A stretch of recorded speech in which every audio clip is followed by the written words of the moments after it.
Right, guys, welcome to this segment, what I like to call as the minutes on EdTech. And what we're going to look over here is, you know, what is it that is happening in education, specifically adult education, and specifically, more specifically, about teaching them technology, about teaching them programming. And the reason I'm essentially bringing some of these thoughts over here is that I have been in the thick of things with respect to helping people learn technology for the last good 3, 4, 5 years, and that's essentially what I want to bring through this particular series. So this is the second video in this particular series. The first one was just introduction that I'm just kickstarting this particular series. So stay tuned, follow me on LinkedIn to know more about this particular thing, and let's just quickly dive in. So last week, we spoke about, just a quick recap. We spoke about a particular paper that I kind of shared with you guys, and we spoke about mindset, something called as an incremental mindset and an entity mindset. I think these are very well documented in the literature broadly, not just this paper but all across. Where I think one incremental mindset essentially, speaks about that the learner has a more I would say stronger sense of control with respect to he or she believes that their intelligence is more malleable, and they are able to influence the outcomes if they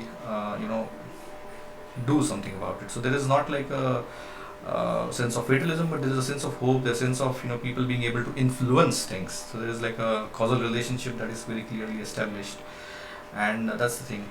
Entity mindset on the other side is about I have so much intelligence, this is my IQ, I cannot achieve this, and this is exactly what I am meant to do, and this is what I cannot achieve because I just don't have that kind of a gift. So that's what the entity mindset speaks about. And finally, we spoke about, I think, what is the individual belief system, amongst this particular mindset, and what kind of an impact it has on the academic outcomes. If you have incremental mindset, or if you have an entity mindset, or somewhere a mixture of both, and what is the kind of academic outcomes that some of the people under the study have seen.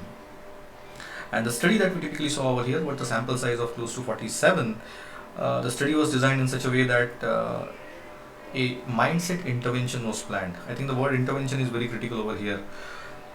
So what typically happens is, with an intervention, mentor, or programmatically, or online, or in a massive online scale, people are given certain set of inputs. So this can be video, this can be some sort of a literature that you can consume, and in this case they specifically went through two uh, documents, two papers, which specifically spoke about incremental mindset and how it could influence you in seemingly positive ways with respect to your academic outcomes. So intervention, a mindset intervention was kind of planned over here with these students, and they consumed that literature, post which a particular questionnaire, an instrument to measure mindset, basically a questionnaire was administered. And in that questionnaire, I think it was a 9 question questionnaire, where I think 5 and 4 was the split between the two types of questions in the mindset, where you could get a sense of what kind of mindset is dominant over here. So I think typical Likert scale, the 5 point scale, most likely disagree, totally agree. The 5 point scale was basically used, and scores were computed thereafter. Finally, they were given a visual coding based assignment. I think what you see in the modern day as code.org, or Scratch, or I think these guys used Snap, which I think is it's one of those Stanford or Berkeley kind of products. I don't exactly get it. I don't exactly remember it. But essentially, some tutorials were given to them, and post those tutorials, some programming exercises were also administered to these students. And then I think there were some results that were very well accorded and very well recorded in this particular document. So I encourage you to go and have a look at this particular document, but I just wanted to kind of bring out this study design, how this particular study was done. We briefly touched upon this in the previous video, but just wanted to speak about this at length over here. Well, awesome. So that's pretty much it for this particular quick recap. Let's kind of quickly move on. I wanted to just show you a couple of more things. So there are multiple such papers. I think in this particular paper with respect to mindset interventions are scalable treatment for academic underachievement. And this typically is from a family of um, I would say this is basically from Association for Psychological Science, and this is a research article. But here again, if you just read what this whole thing is all about, it's like efficacy of academic mindset interventions have been demonstrated by small scale POCs. But what they did over here is they took close to 1594 students in 13 different geographies, and for the students who were at the risk of dropping out, they essentially took more of the, and they delivered to them the growth mindset and sense of purpose intervention. So we spoke about interventions in the previous slide. So they again administered some sort of a intervention over here, which was specifically focused on growth mindset and sense of purpose interventions. And they specifically found some sort of a results where amongst the students who had the risk of dropping out, their semester GPAs actually increased, and they performed satisfactorily by some 6.4%. I think it's a very interesting case in point.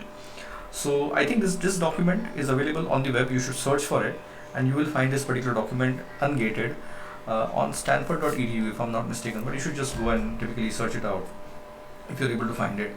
But this is a publicly available piece of information. This is just a screenshot.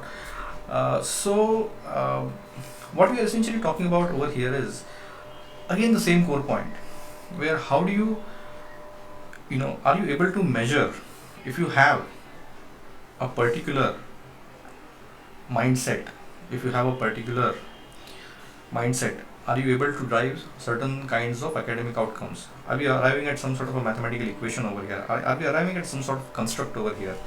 So can you break it down to some sort of a science? So this is one paper. If you're interested, you can definitely go through it. It's 10 pages, very easy to read, easier than the previous one. And the second is about something very similar, about how, again, this is a very small study, with sample size of 43, and yeah, there are a couple of studies that were done over here, and this is about that belief that the intelligence is malleable, that the incremental theory and the intelligence is fixed, the entity theory. I think we have seen these two words previously also, incremental and entity, and what is it that the outcome typically has come over here. So I think the last line over here is very, very critical. The students in the control group displayed continuing downward trajectory in grades, while this decline was reversed for the students in the experimental group. I think it's a very interesting read. So there are multiple papers in the literature which speak about this particular thing, and most of this research is typically done in the West, in the US, where I think the infrastructure for data, I think a lot of these studies are commissioned at school levels, college levels. The grant structure is more well defined. The point that I'm coming to over here is that a lot of these lessons are portable no matter what the geography is, and we're just trying to maybe come at a larger principle. So what I really want to take your attention to in the next set of slides is that can we extend this? Can we extend this argument where instead of saying that incremental mindset leads to stronger, better academic outcomes, if you can just extend that on the left hand side, saying that can the incremental mindset be impacted by having cleverly designed products, interfaces.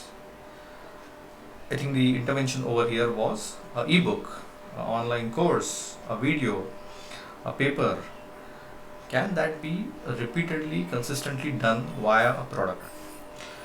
And on the right hand side, we speak about academic outcomes. Our academic outcomes, specifically now restricting our domain to adult learning and teaching technology, can academic outcomes lead to stronger life outcomes? Can academic outcomes lead to stronger job outcomes?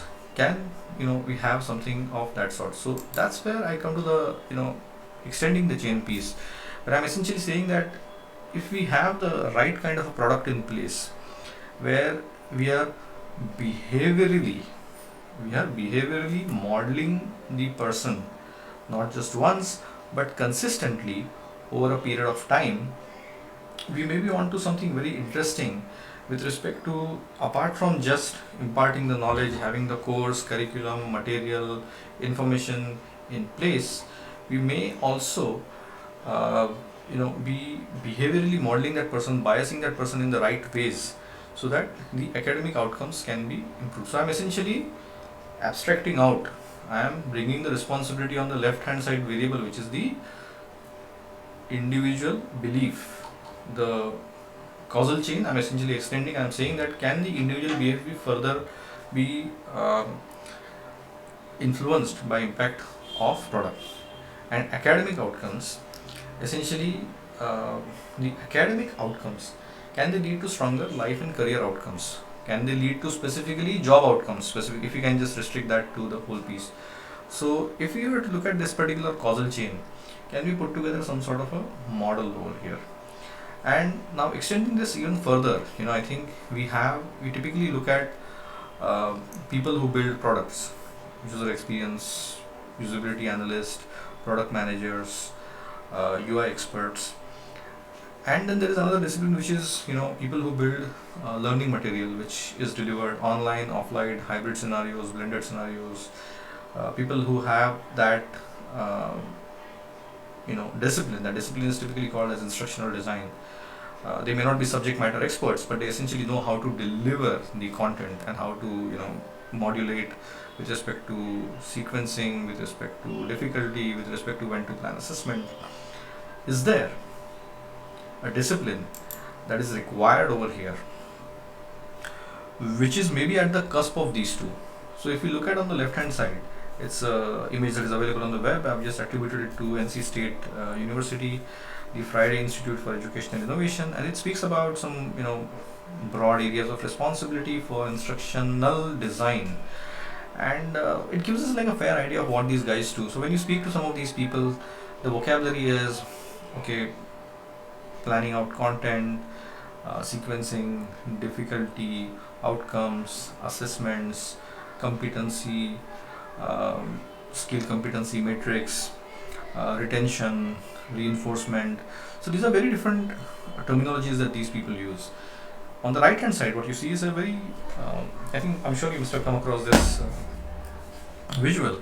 It basically is a three-way Venn diagram where we look at the UX, tech, and the business, and we are looking at the intersection of these three, which is the product management. I'm sure that there are a six-way Venn diagrams I've seen, the four-way Venn diagram, but essentially I'm just coming to a very core point over here, that a product manager has a very different kind of a vocabulary, where you're looking at onboarding, adoption, appropriation, usage, retention, upsell. You're looking at things which are very I would say um, not outright commercial but techno commercial, where these two people are having near similar, common, convergent viewpoints and convergent objectives. Both of them need the person to stay in the software, in the product, to learn, and then to also have some sort of a positive commercial implication over here. I think it's a typical classical content marketing equation. Basically it is like time spent with your content results in revenue. Time plus content is revenue, and that's where I think essentially it is coming to. So that's where we are. These are two different separate disciplines. One is instructional design, subject matter expertise, content development, and second is more of a product, which is clearly a techno functional, techno commercial kind of a discipline. Are we looking at a new discipline over here? My question is, are we looking at a new discipline over here? And is the discipline something where we're looking at a, I've just tried to tentatively name it. And is it like learning experience manager? Is it learning experience engineer? Is it learning outcomes manager? Is it learning outcomes engineer? What is this particular thing? Who is this particular person who knows a bit of a product, a bit of an instructional design, absolutely a bit about what is the content that is being delivered? I mean, you cannot design like subject matter for cryptocurrency or blockchain without not understanding it. I mean, you have to know the taxonomy, the structure. You need to have the clear, where the legs, heads, hands of that particular subject. What is the typical book of knowledge? What is the body over there? You need to have a very good, clear understanding, appreciation. I would not even say just that, but you need to also understand the subject to a certain level to be able to propose some of these things from an instructional design perspective.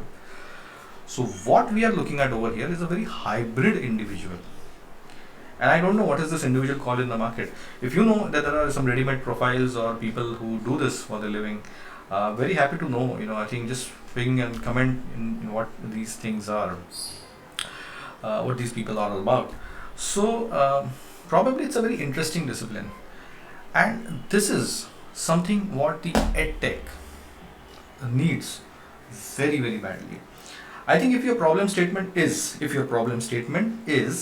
that you are responsible for driving learning outcomes for learners in an online kind of an environment, in a remote kind of an environment, in a hybrid or a 20% touch type environment.